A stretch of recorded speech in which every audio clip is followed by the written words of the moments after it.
Hello Threadheads, it's Chris from Socially Awkward Stitching Society, and I have a fun Christmas design for you today. I've created these little reusable fabric bags. What I really like these is I was able to figure out how to put a gusset in the bottom so that they have a flat bottom. And you have a choice of doing a bag that has a casing on the front and the back for a drawstring, or you can do one that just has the casing on the front. The benefit of only having the front casing is that it's only one hooping. If you do the front and back casing, you're going to have an extra hooping, but that extra hooping is a super quick stitch, so it really doesn't add that much time to your project. So I'm going to be doing one with front and back casing and one with just the front casing side by side so that you can see how they're made and you can decide which one you want to make for yourself. I have these in 3 hoop sizes, 4x4, 5x7, and 6x10. So they're a perfect reusable option for a lot of different gifts. And I'm going to drop a link or two down in the description to recipes for coal candy that you can make and add to these bags. So let's get started. Our first step is to prepare our materials. I am using a quilting weight cotton, and so I'm going to use interfacing. You can use a heavier fabric for these. I just want to caution you, especially with the smallest 4x4 gift bag, it's got some pretty tiny text in it, and if it's got a coarser weave, you're not going to get crisp, legible text. So especially for the smaller bag, I would stick with a finer weave. But this is a very lightweight fabric, and we're going to be floating it, not hooping it. So to support all of that text and to ensure that we don't get too much bunching and distortion in the hoop, I'm interfacing both of the bags that I'm going to do with you today. We're going to do one with the back casing and one without at the same time so that you can see how these go together and how they differ. So in the PDF instructions that are in your zip folder when you download it and extract all the files, in those PDF instructions you'll find a chart that tells you how big to cut the fabric and how big to cut the interfacing. And it also tells you how far to fold over these ends. So I wanted to show you that when you interface these, you should wind up with about 1/4 inch on either side of your interfacing on these long edges, and you want the edge, the short edge of your interfacing shoved all the way up into this fold. And then once these are folded over, there's another measurement given to you so that you know that you've got them folded to the right length. If you do the back casing, this side will be stitched down, and so when you do the final steps of the bag construction, if anything is off or you've measured wrong, this is not going to line up with the fold on the front of the bag. So especially if you're doing that back casing and this will be stitched down, you want to be very, very careful about your measurements. I wanted to mention the type of interfacing that I'm using. It is a non-woven fusible. It's Pellon 911F, and it's considered a featherweight interfacing, meaning that it adds just a little bit of body, and it helps, especially because we're floating this design, it helps keep the satin stitches in the lettering from drawing up the fabric, and it just kind of gives them something to hold on to. So if you have some fusible at home that you want to try, I just suggest try it on a little scrap and see how it behaves. You don't want something super duper stiff. I mean, this still is still pretty supple, and it seemed to work just fine. Even with these small letters, it gave it enough support to be a good stitch out. So I'm going to show you first how we do the first hooping for the back casing. I have hooped up in my 5x7 hoop some tearaway stabilizer, and you're going to use tearaway for this whole project. And so I'm going to go over to the machine and I'm going to load the file that has the words back casing in it. And I'm going to run stop 1 and then I'll come back and show you how to position the fabric for the back casing. Okay, I have stitched color stop 1 for the back casing, and that's what it looks like. So I'm going to mark that off. Now the next thing I'm going to do is place the top back of my bag on this alignment, and then I'll stitch step 2 to create the casing on the back. So this gives me a center line and a top line. This is where the top of the fold should go. I'm going to take my fabric, I've got the interfacing fused in place. This is going to be the front of my bag. Right here, this is going to be the back of my bag. So I'm going to flip it over right side up, and I'm just going to fold it in half to find the center. If you want to measure, you can do that, but I'm going to fold it in half and kind of finger crease it. And that tells me where the center is, and I'm going to line that right up on that vertical line. I'm going to try to get this lined up. I may have to fudge it a little bit after I get out front of the camera because it is a little hard to see. Okay, and I'm just going to put a piece of tape to hold that in place so that when I move it to the machine I don't lose what I'm doing here. Let me see how that looks. Oh, that needs to come up a little bit. I want it to be just at the edge of that stitching. And the reason you're taking the time to center this is that we're going to stitch a casing on the front as well. And so we want those casings to line up with each other side to side. So we don't want to have a gap over here if we get one of either the front or the back off center. Okay, I'm going to go stitch color stop 2, and then I'll show you how to unhoop this. Okay, I'm back. Now as you can see, this was a super quick little stitch to give it a back casing. It is an extra hooping, but it goes really quickly. So you can make the bag a little bit faster by leaving this off, but it really doesn't add that much time to do this. So this is done, the back is done. We're going to pop it out of the hoop, and we're going to tear off the stabilizer so we can get ready to do the front. All right, get this out of the way.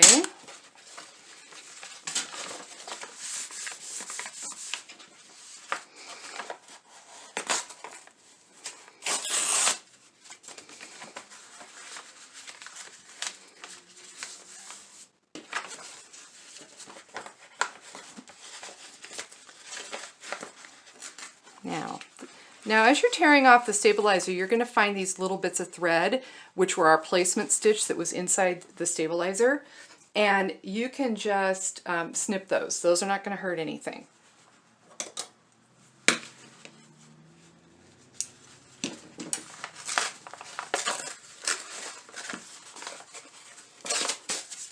There's the other one.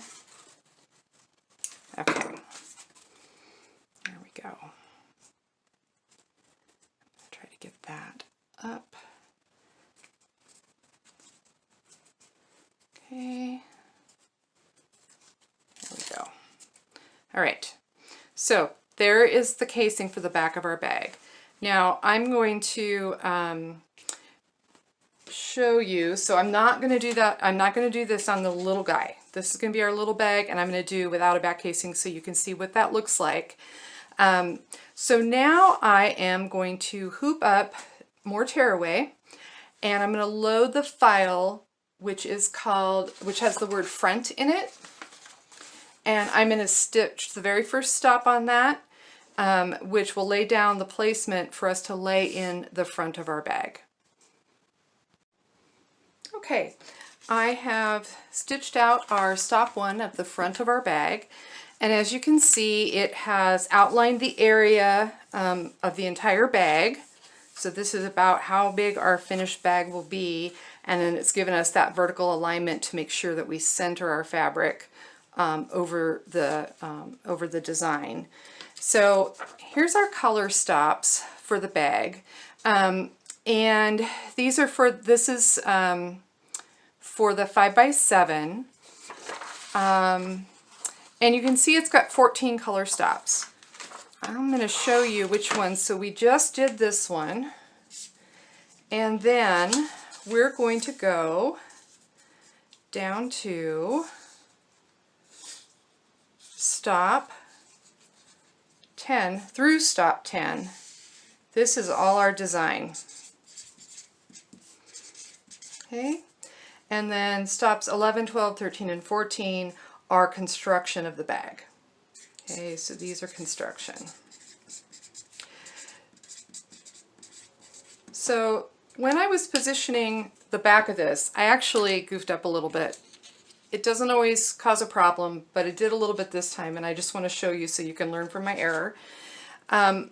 When I laid this down in the hoop, I taped it up here, but I didn't tape it down here anywhere. And that's because I figured, oh, I'll just smooth it when I get over to the machine. Well, I didn't think to smooth it until it had stitched a bit. And so it gave me a little jog there that is not the end of the world.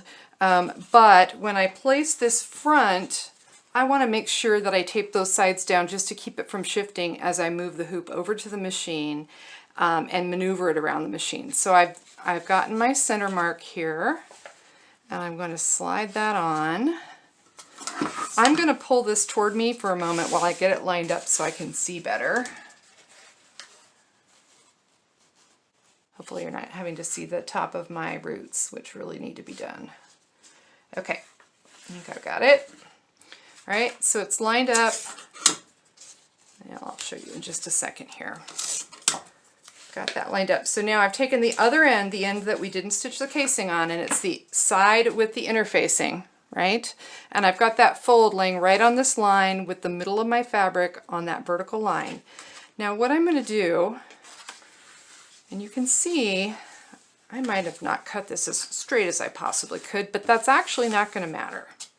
We've got enough room on the sides with the seam allowance to be able to work around that. I'm going to put a little piece of tape here just to keep this from flopping up and to help it stitch a little more smoothly and avoid any little jogs like I had in the back of that casing. No, that's not what I want. I want it to be non-buckled and smooth. There we go. Luckily, these little bags are pretty forgiving because once you have the drawstring in and they're gathered up, you're not going to see little things like this. But I would like to show you the best way when I can. Okay, that feels pretty smooth. I don't have any bumps or bubbles. So I'm going to go stitch this one, and it's going to stitch the casing for the front and the front design. And I'm also going to go run the same steps on the little bag. And because the little bag, we didn't do the back casing on the little bag, this is where I'm starting with the little bag. I didn't do that previous step, so it will have no back casing. But this is the beginning of constructing that bag. So I'll bring those both back in a minute. Okay, I'm back, and I have stitched out the front design on our two bags, as well as the front casing. So I wanted to show you something about the stops for this design. There are a lot of them, and that was intentional on my part. If I've got a design that doesn't seem to have a whole lot of options that people might come up with color, I'm more likely to group colors together so that they will stitch out without your machine stopping. But as I was working with this design, I had so many thoughts about ways that color could be played with that I wanted to give you lots of stops to give you a chance to change color. So you can see that I did something really different on these two. This one I took advantage of all of the stops to change color, except maybe for between the casing and this inner border, which are the same. And then on this little bag, I decided to go more with a more simple color scheme. And so I didn't change my thread every time it stopped. And just be aware if you have a newer machine, which right now I am stitching on a machine that is probably 25 years old because Sinead, the Janome, is broken and at the bad embroidery machine rehab center. But on a newer machine, you can actually change the colors of your stops inside your machine, even if you don't have software to do it, and then hit a color sort and it will put the colors in a row for you. So don't be afraid to play with that if you don't want as many stops as I've put in here for you. Okay, so we have run through the stops. On the 5x7 we went down to stop 11. On the 4x4 we went down to stop 8 through stop 8 because it doesn't have the little holly sprigs on it. And now it's time to construct our bag. So I'm going to put black on the machine so that you can see the stitching on camera. But at this point, before you start the actual construction of the bag, we're going to create the gusset and then flip up the back over the front to make the bag. You should put in a thread that blends with your fabric because you don't want, if those seams, when you fill it with goodies and those seams may stretch a little bit, you don't want weird colors of thread showing. So ignore the colors. These are just to make the machine stop where we need it to, and use something that will blend. And you may also want to change your bobbin thread out to match so that if those stitches do show at all when you fill the bag, they won't even be noticeable. All right, I'm going to go do the first construction step and I'll be back to show you. Okay, I'm back with the first set of stitching that's going to help us form the gusset.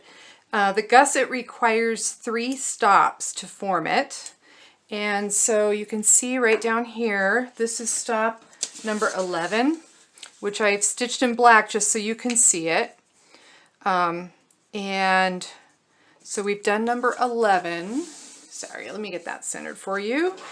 And so number 12 is next, but before we go stitch number 12, we're going to fold this up. Okay, now there's our bottom. There's our bottom from that very first placement stitch. We can see our bottom line is there. And we want to smooth this up like so. We don't want to pull so hard that we rip the stabilizer or overstretch it, but we do want it to be nice and taut so that we get the right length of fold. So I'm going to put a piece of tape right here, and that's going to do 2 things. It's going to help hold this in place so that when I get in the machine, I'm still going to want to smooth it back before I start stitching. But when the foot comes across here, depending on how your foot moves, it will also help keep it from snagging on anything. And so I'm going to, I think I'll go with that. And so I'm going to go stitch stop number 12, and then I'll be back to show you the next step. Okay, that was step number 12. And so now we've got our back tacked up, and now we need to form the other side of the gusset. So I'm going to pull that tape off. I'm going to pull this down. Now don't worry that this is not showing because once the bag's pleated bottom is spread out, you'll see the bottom of that design just fine. So I'm going to pull that down and I'm going to tape this. I'm going to try to get that as smooth and straight across as I can. And then I'm going to go stitch stop 13. Okay, that was stop 13. We are almost there. We have one more stop to stitch. So I'm going to trim my threads here.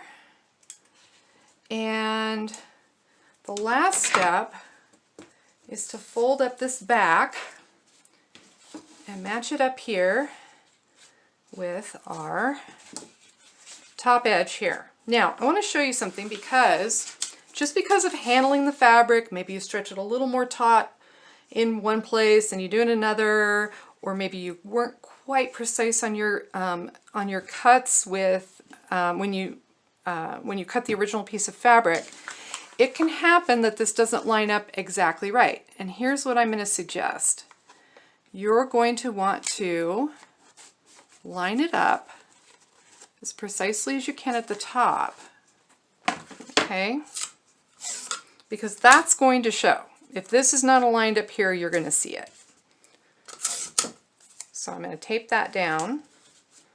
And then I'm going to look down here, and actually this is pretty good. It's maybe a millimeter or two below that line.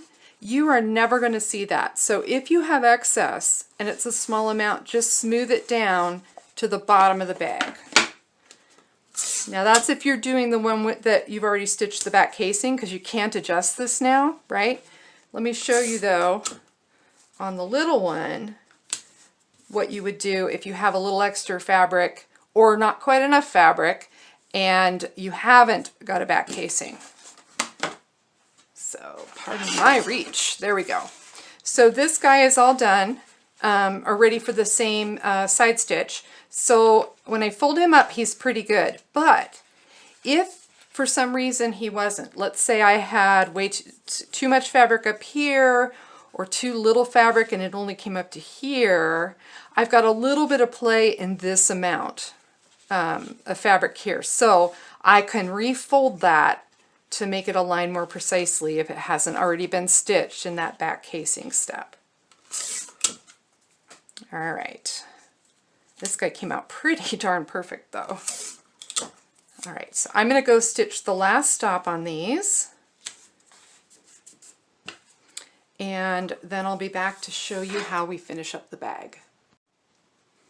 Okay, that was our final stop. And so now we're done. We're going to pop it out of the hoop, but I want to grab these threads first. Notice that it skipped the casing here, and I'll show you why in a moment. Okay.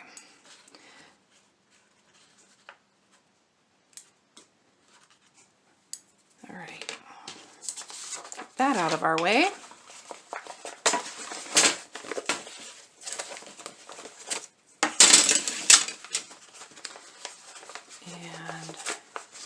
Looks like I stitched through the tape a little bit there. Whoopsie. That's all right. Okay.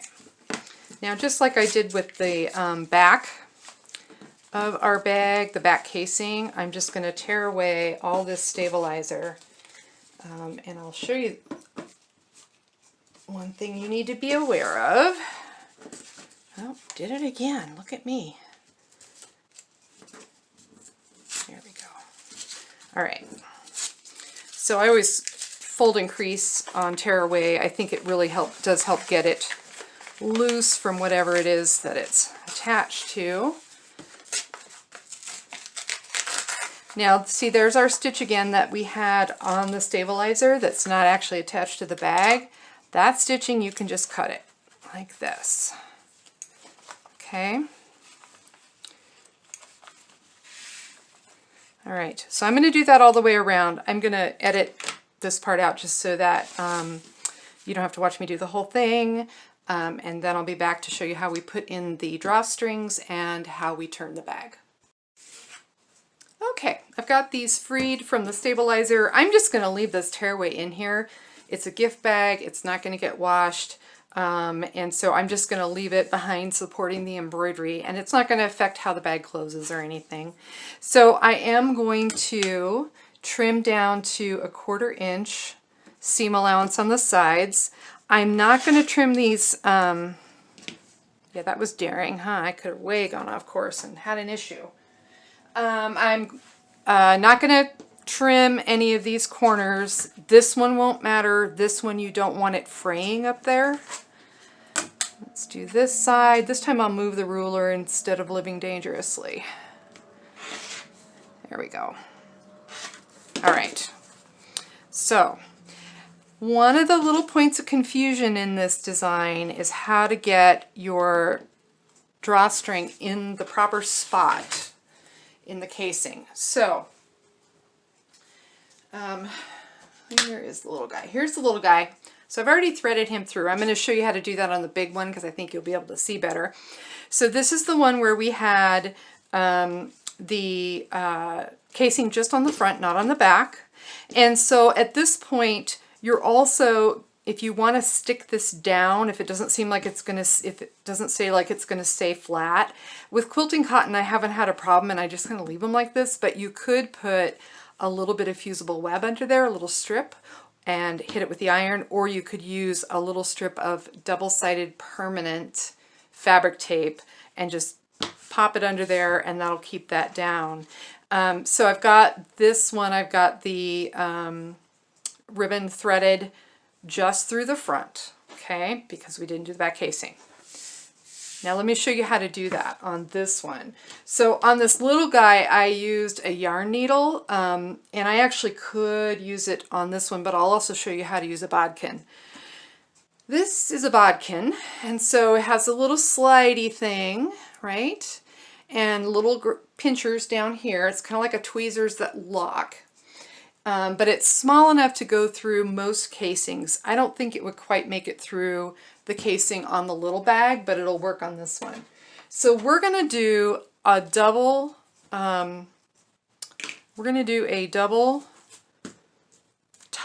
drawstring on this one. Sorry, words escaping. So here's what I'm going to do. I'm going to pinch it in here. Okay. Come on, Chris. There we go. All right. And I'm going to slide that down till it's nice and tight. And then when I stick it through this way, the friction from the fabric helps keep that in place. So let me show you where you don't want to put this, and I'll show you why. Okay. So we have several openings here. We have yep, that's the front. We have the front casing right there. We have the gap in between the front and the back, right, where we see right sides together. And then we have the back casing opening here. So you want to start either in the front or the back, doesn't matter, and you're going to put it through this casing. If you put it through here, it's not going to work. Okay, it's going to go through there and it's not going to draw or string anything. So if you open your bag and if you run it through and you open your bag and you can see the ribbon in between the front and the back, you've gone in the wrong hole. And yes, I realize that that could be a double entendre. Okay, through the front, and since I've got the back casing, I'm going to run it through the back. So again, flipping it over, don't go in the middle. You want to go in the back casing. I really hope you can see that. This is very hard to see what I'm doing, see what the camera's doing, and then also see what I'm doing. Okay, got that through. So there's that. Now, if you wanted, you could stop here, right? And you could have a drawstring just on one side. But why would we want one when we could have two, right? And you would, once you flip it right side out, you would just cinch it like this and tie it on the side. So you might want something a little longer than what I cut if you were going to do that. But I'm not going to do that. I'm going to take this other ribbon and I'm going to slip it on the end here. Okay. Now I went in this way and out this way. So now I'm going to flip it over and go in the reverse because I want my ends coming out on this side. So I'm going to go in the back casing, right? Not in the middle. Back casing. Come on, you can do it. Okay.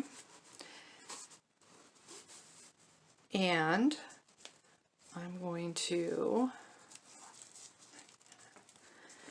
pull that a little ways so I can get it turned around, and then I'm going to come out the front casing. It's magic. I think this is actually like a Crown Royal bag. Okay. And then I've got two ends on one side. Whoops, it kind of wanted to pull that guy through, and we don't want that. All right. So I would really like it if I could get those centered. There we go. All right. So, you know, a little manipulation there. All right. So let's flip these and I'll show you the difference that you get with that back casing. So we're going to flip this guy. He's so cute. Okay. There's our little bottom gusset.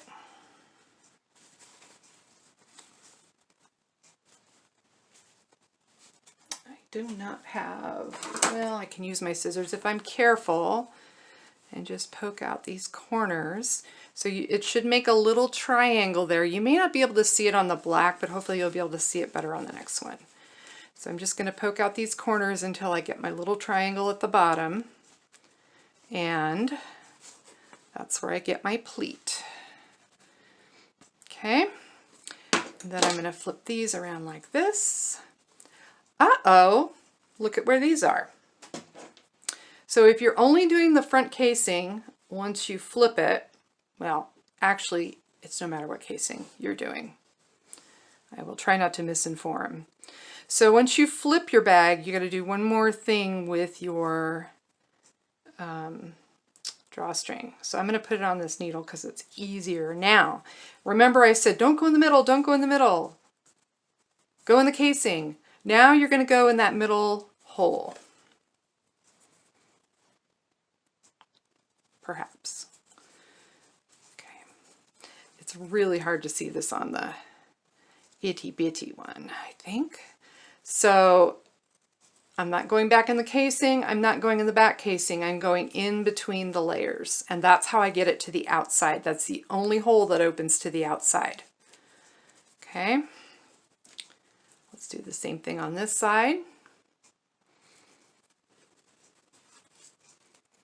And then I think I'll show you the other one before I show you how they tie differently. Okay, found the hole. Okay, through the hole. All right, that's cute. I like that pin dot. All right, so there's that one. Let's flip this one.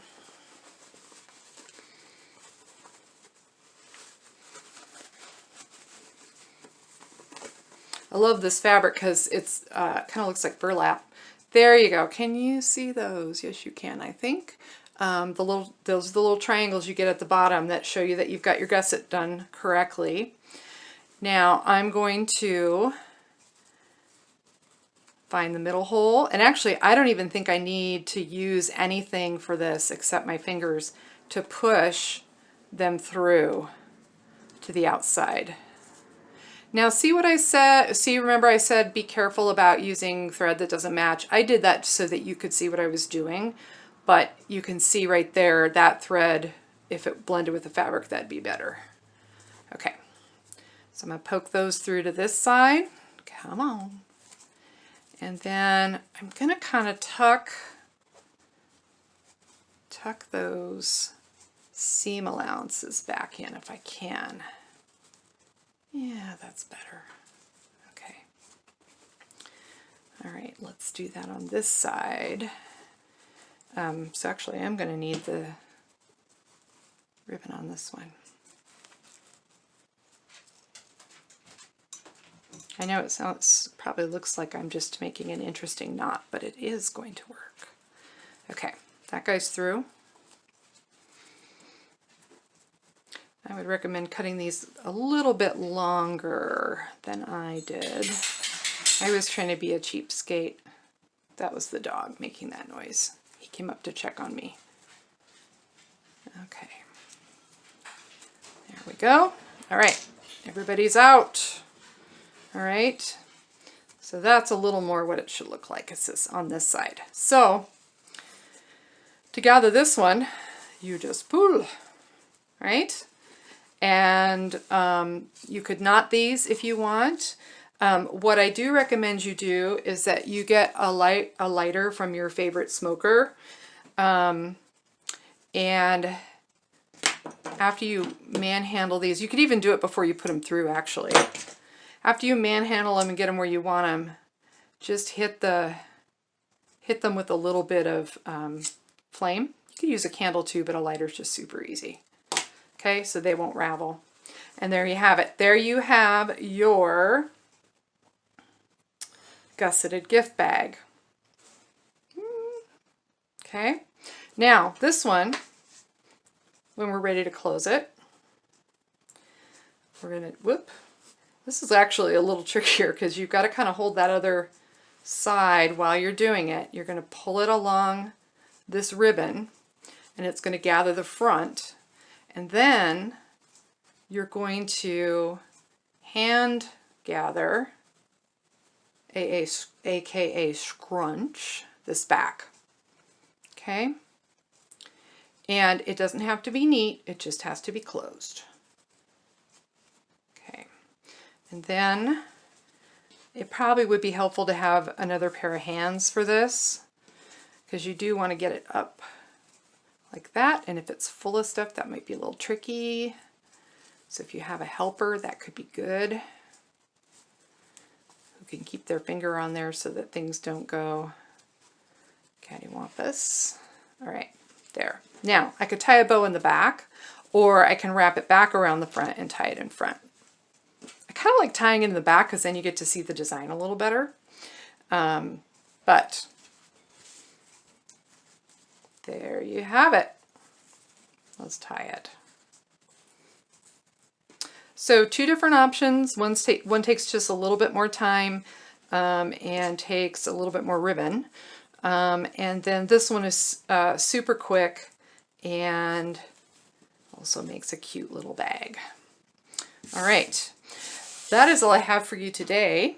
If you like this video, please do all the things. Do the clicking of the subscribe, do the clicking of the thumbs up. Check the description. I'm going to, what am I going to put in there? Our Facebook group. How about I put our Facebook group in there, and other Coolio links for you. So I'm planning to give you a little more information on the tiny text and how to get the best results with it, because it is a little tricky sometimes. And so I'm going to add that to our Machine Embroidery 101 series, and that will air tomorrow on our YouTube channel. Thanks for spending some time with me. We'll see you next time.